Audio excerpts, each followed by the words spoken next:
먼저 원장 후보자로 지명이 된 것 축하드립니다. 근데 저희들이 자료를 보니까 우리 원장님은 성향이 너무나 친북적이다 하는 이야기들을 여기저기서 많이 하는데 뭐 본인은 부인하시겠죠?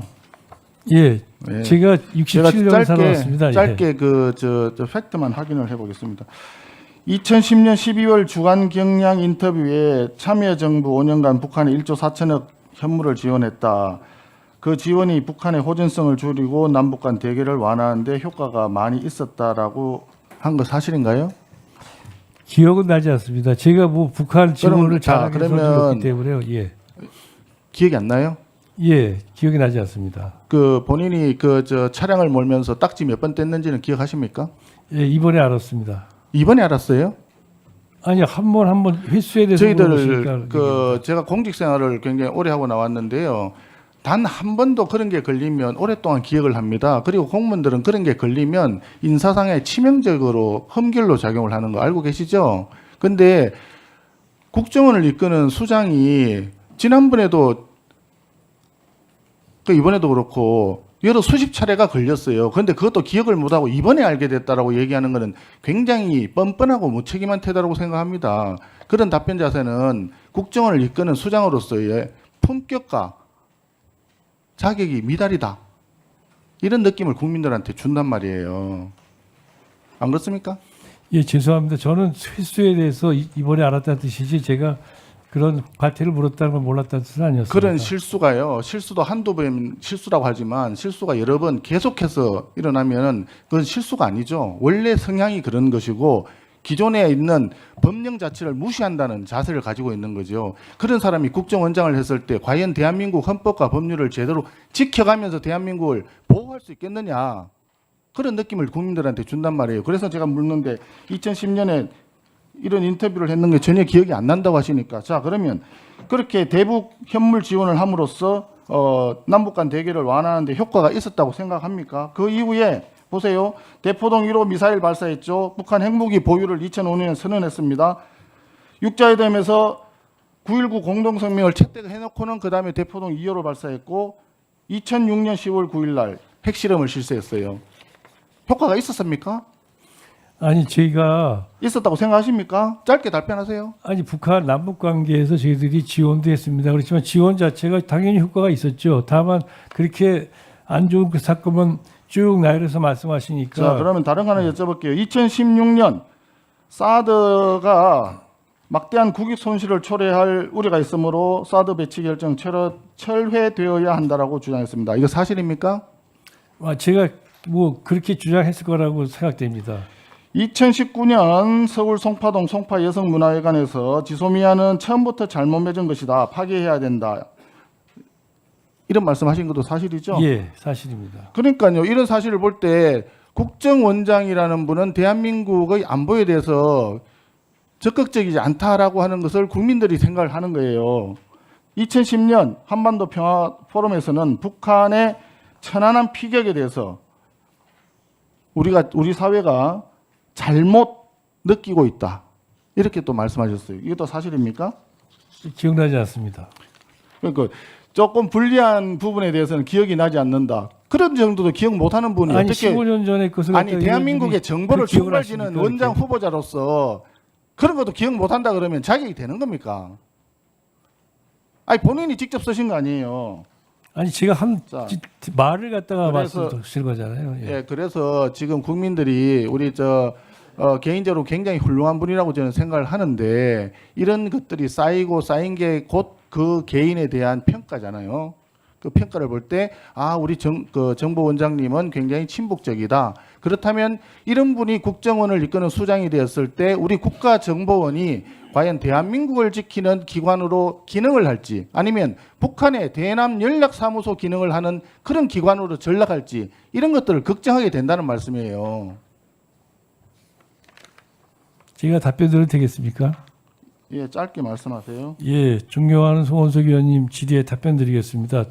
지금 말씀하신 내용들에 대해서는 그것이 왜 친북적인 건지에 대해서 제가 정확하게는 제가 가늠을 못하겠습니다. 다만 제가 국정원장으로 취임하고 또 이 자리에 있는 거는 이 자리에 있는 저와 과거 제가 한 발언에선 저를 물론 비교하실 수 있지만 제가 국정원장으로서 제 소임. 자, 그러면 맞춰서 지금까지 제가 행동을 할 말씀드린 겁니다. 그 내용에 대해서 지금도 같은 생각이십니까?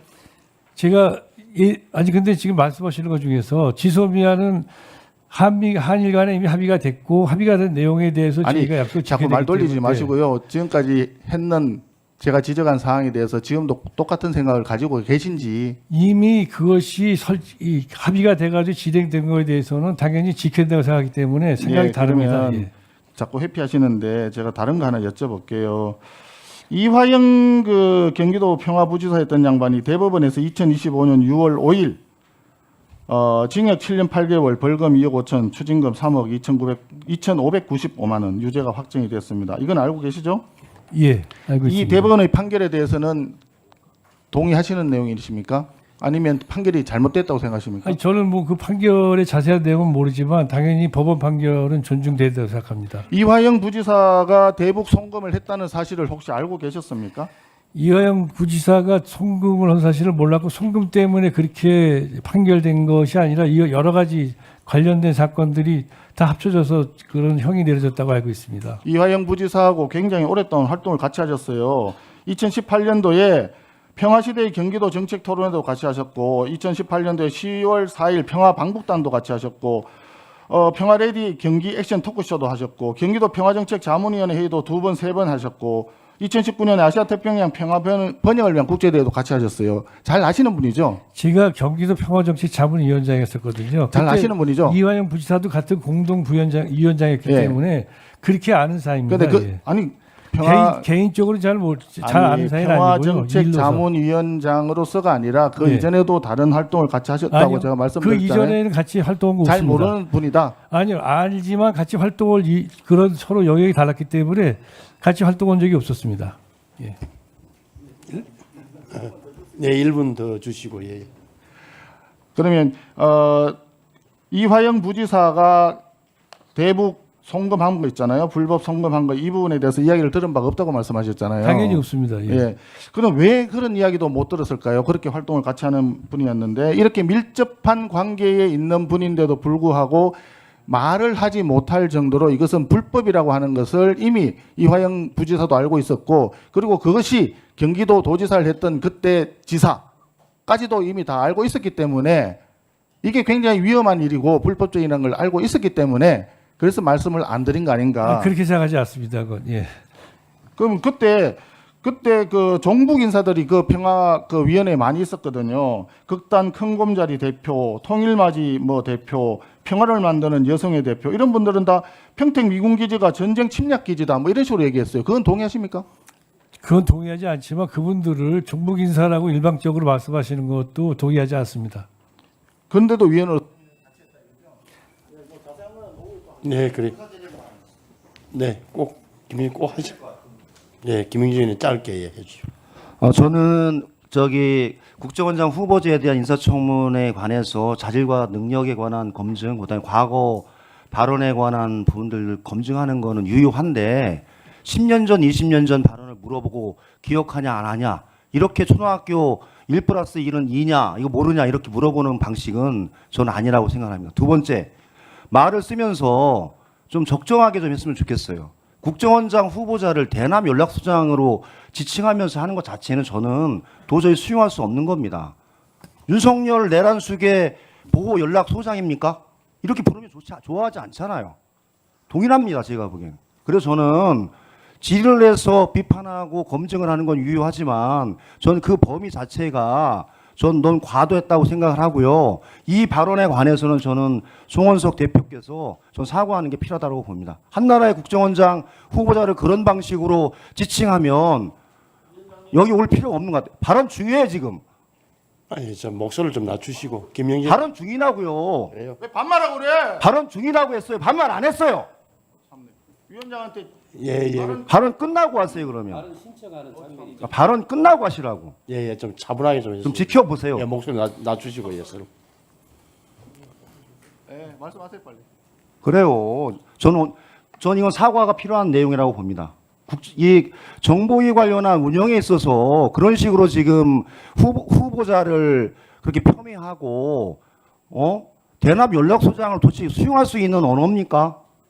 대한민국이 그런 정도로 민주주의 체계와 시스템 그리고 후보자를 추천하는 원칙 이거 자체가 그 정도로 허술한 나라로 지금 송원석 원내대표가 본다는 것에 대해서 저는 도저히 수용할 수 없는 사안이라 위원장께서는 이 문제에 관해서 송원석 원내대표의 사과를 요청드립니다. 이상입니다. 네, 좀 차분하게 하시고 목소리를 좀 지금 다 생중계되고 있으니까 오히려 또 송원석 의원님 뭐 너무 또 대응 이거는 저 얘기를 해야지. 예 그래요 짧게 해주시고 다들 좀 차분하게 예, 우리 저 존경하는 김영전 의원님 평소에 기재위에서도 같이 활동을 많이 하면서 굉장히 우국 충정이 뛰어난 분이라고 잘 알고 있습니다. 말씀 잘 들었고요. 제가 얘기한 것은 우리 국가정보원을 이끌 수장님의 기본적인 인지 체계와 인식 사고방식의 어떤 프레임이 어떤 건가. 그래서 과거에 어떤 발언을 했느냐. 그게 중요한 거죠. 그게 현재의 어떤 정보원장이라고 하는 분을 만든 그 과거니까. 그래서 말씀드린 거고, 분명히 말씀드리지만 국정원이 사실상 북한의 대남 연락기관화 되는 것을 우려한다고 얘기했지, 정보원장이 이제 뭐 대남 연락 사무소장이라고 얘기했습니까? 그건 아니라고 보고요.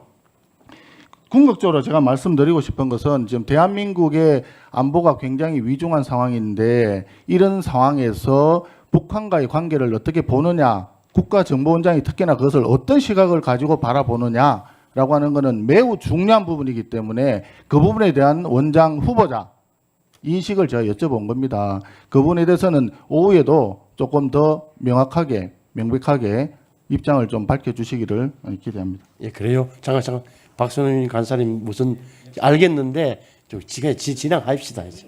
아예 그만하시고 제가